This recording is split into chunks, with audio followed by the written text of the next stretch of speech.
let's talk about Sinatra just for a minute. Frank Sinatra. Frank, yeah, what do you Okay. think I'm talking about? And you don't want to talk about Frank Sinatra, the singer. You want to talk about Frank Sinatra, the actor, the film actor. I can't ever, I cannot talk about Frank Sinatra without referring to his singing, but yes, the actor. Okay. The singing actor, but he's the actor. And I'm gonna tell the audience what triggered this is you recommended to me a film called The Man with the Golden Arm, directed by Otto Preminger.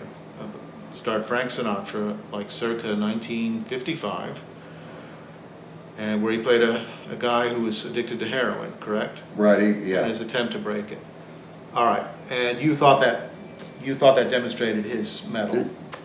Well, I As think an it actor. was just absolutely outstanding, beyond what people would ever know that Sinatra could do, or many actors could do, to play that addict the way he played it, and the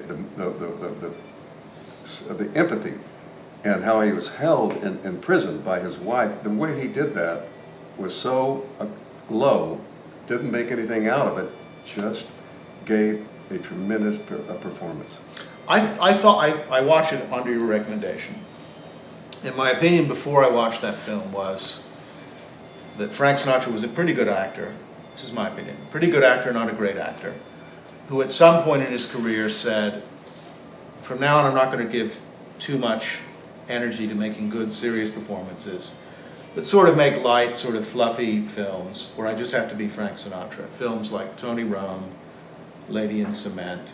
But at some point sort of gave up, but on being like a serious actor. But most people would agree he really did have some chops. He wasn't Marlon Brando, but he did have some chops. Oh, he was way above a good actor. He was maybe not a great, what we call a great gifted actor. He was way above a good actor.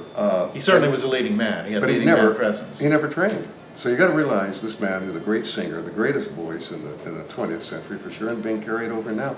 Never trained as an actor. I mean, he went on set. He didn't like to rehearse. He gave it the first shot. If he liked to rehearse, he didn't like that.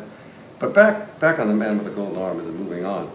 The Man with the Golden Arm is not about the man getting shot up in the arm.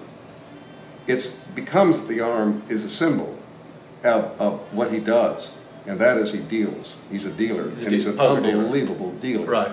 And they use him because he knows how to deal fast, and he knows how to keep the action going. So this golden arm is a golden arm for somebody else. This golden arm gets penetrated, and it's just a very heavy, dark story. I loved it. Very stylistic. The things he's done, I think, are remarkable. The Manchurian Candidate. The Manchurian Candidate, I think, was his best performance. It may have been. I think it was his best. Close to his best. But if you want to see Sinatra at his best, at being Sinatra, and giving a fabulous performance, see Pal Joey. Never saw Pal Joey. It's just Joey? with Rita Hayworth, Oh, Tim never saw Novak, and I mean, he's right out of the Rat Pack. He just comes walking in, with the hat tilted, broke as can be, with an overcoat Is he playing on, Sinatra? and he's looking for a job, and they say, "What can you do?" He says, "Well, I sing a little." He said, "Well, There's a film he did, I can't remember the name of it, I just can't remember it, but it's with Tony Curtis and Natalie Wood.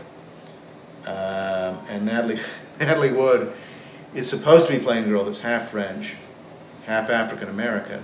It's not really quite believable. And Frankie plays like the boring one, the straight one, and Tony Curtis is the charming, handsome one. And Frankie's in love with Natalie Wood, and he loses her to Tony Curtis.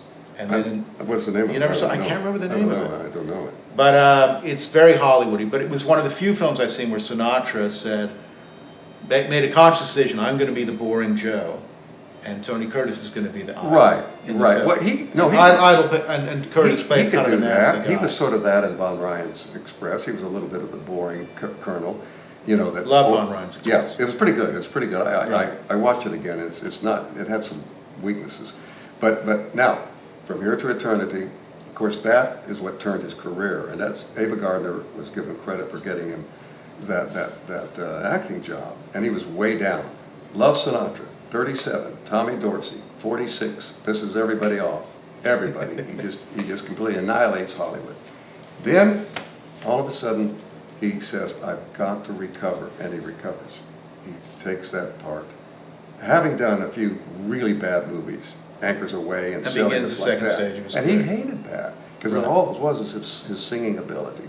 Goes into From Here to Eternity, and he hits a home run. Not only did he get the Oscar, but he deserved it. It was a hell of a performance. So- It was in a film with some real heavyweights. Oh, Bill totally. Lancaster, Deborah Carr, Totally.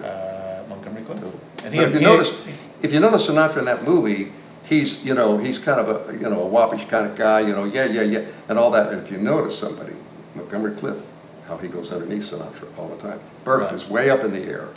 Right. Montgomery Clift goes underneath. Well, Cliff was so great. So- and they became close friends, I think. after Are we that film. wrapping it? I'll say one more thing. The scene of Manchurian Candidate, which I think we're both thinking about. For the first third of the film, Sinatra is terrified that he's going crazy, that he's losing his mind, he's becoming insane. And the scene on the train with Janet Leigh, when she gives him a cigarette, I think that's his best. If somebody said to me, you tell me Frank Sinatra's best scene, I would say it's that Oh, scene. you think that's his best? I think that's his best scene because he really makes the audience believe. I really believe that this man is terrified that he's losing his mind. Mhm. And until he runs into Good the point. Korean guy, I agree. played by Henry DeSilva of all Henry people. Silva. And then he finally realizes, oh, I'm not crazy, and he punches Henry DeSilva Right. in the face, But until that, It- and then the film is kind of not quite as compelling after that. It's still a great thriller because of Angela Lansbury and all the other stuff going on. But for the first third of that film, I think that's Sinatra at his Well, of best. course- He really believes he's losing his mind, and you believe it too. I think it was great all the way through it. So a lot of you all don't know, maybe not familiar with Sinatra that much, but if you get a chance, anything you can pick up that he's done, Manchurian Candidate, The Man with the Golden Arm, From Here to Eternity, check it out, or Pal Joey, just check it out and you'll see what cool is.